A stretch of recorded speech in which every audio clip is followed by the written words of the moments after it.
I want to begin by thanking President Trump for giving me this extraordinary opportunity. And I want to introduce my family and thank them for being here.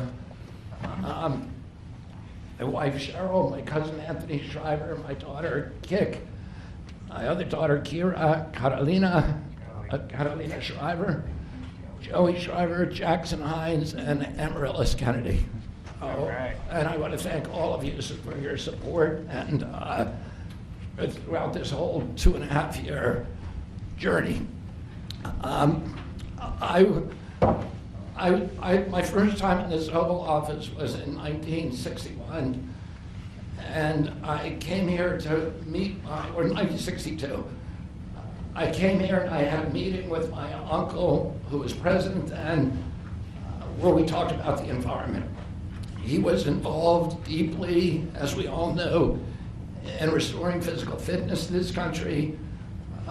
He challenged at one point during his administration, he challenged Americans to do a 50-mile walk, which I ultimately did, but I remember the day that my father completed his walk. We were staying up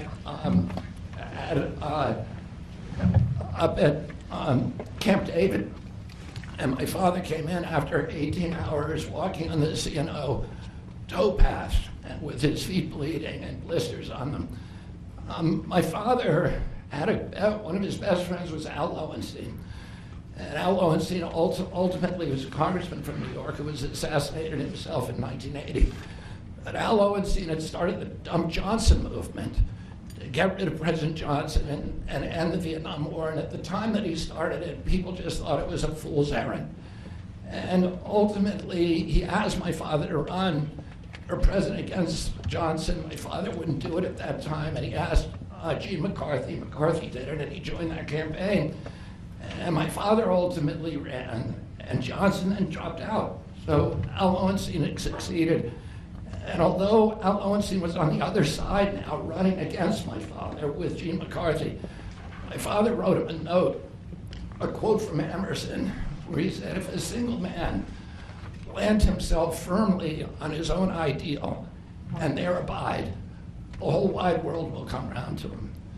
For 20 years, I've gotten up every morning on my knees and prayed that God would put me in a position where I can end the childhood chronic disease epidemic in this country. On August 23rd of last year, God sent me President Trump. All right. And he gave me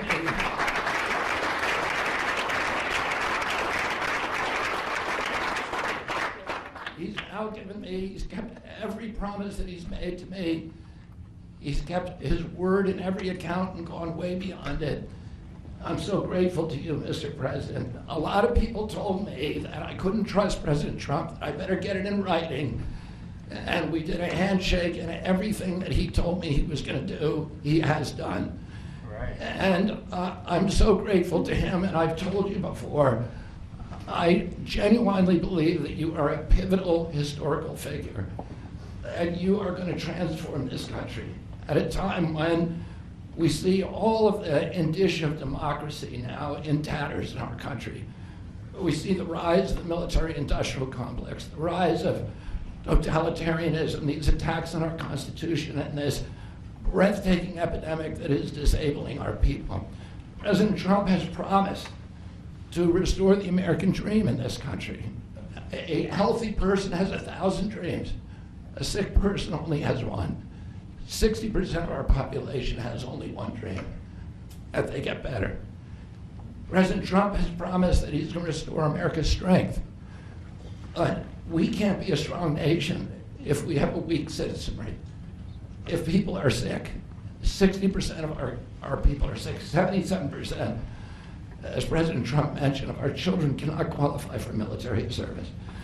And we need a man on a white horse now.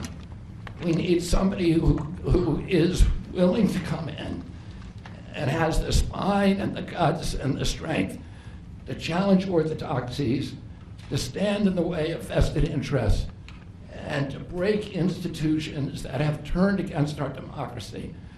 President Trump has shown again and again that he is that hero.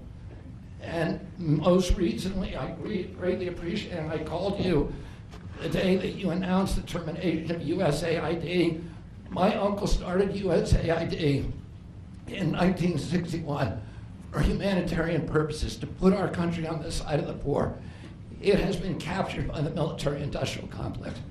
It has become a sinister propagator of totalitarianism and war across the globe. And very few people understand how sinister this agency really is. And President Trump saw that, and he stood up to it with a masterstroke. And we want to do the same thing with the institutions that are stealing the health of our children.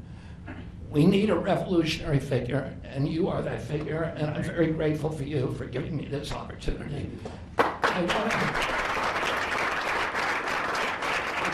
want to recognize some of the allies that I've had in this battle for a long time: Senator Rand Paul, Senator Ron Johnson, Senator Roger Marshall, Marjorie Taylor Greene, and Buddy Carter, who've all been champions of the MAHA agenda before I even came along. And I'm very grateful for you for standing strong. Thank you very much, President.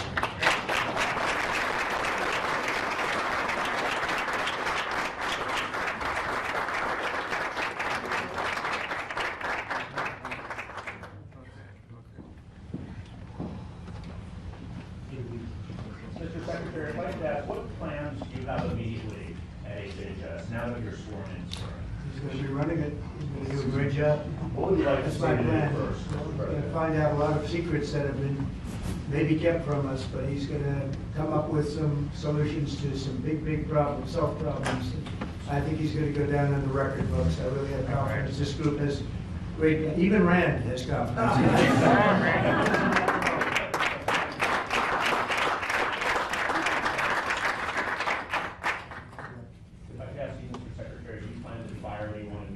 What are your plans on day one, which I guess is today? Our plans are radical transparency and returning gold standard science, the NIH, the FDA, and CDC, to ending the corruption, ending the corporate capture of those agencies, getting rid of the people on those panels that have conflicts of interest.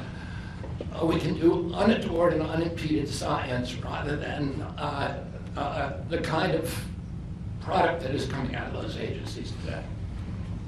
Mr. Secretary, may I ask, how do you address concerns that some Americans may have about the response on vaccines? When people actually hear what I think about vaccines, which is common sense, which is vaccines should be tested, they should be safe, everybody should have informed consent, people are reacting because they hear things about me that aren't true. They hear characterizations of things that I've said that are simply not true. When they hear what I have to say actually about vaccines, everybody supports it. All right. Mr. Kennedy, Kara Kashinova from Lindell TV. What's your message to Democrats in the Senate that fought so hard to keep you from taking this position? And congratulations, by the way. And President Trump has promised to be the president for all Americans, and he has said to me that he understands that there's no such thing as Republican children or Democratic children. All of our children need to be protected, and whether you're in a blue state or red state, I'm going to do everything I can to work with you, whether you're Democrat or Republican, to restore child's health in this country. Mr. Secretary. Great job. Great job. Thank you all very much.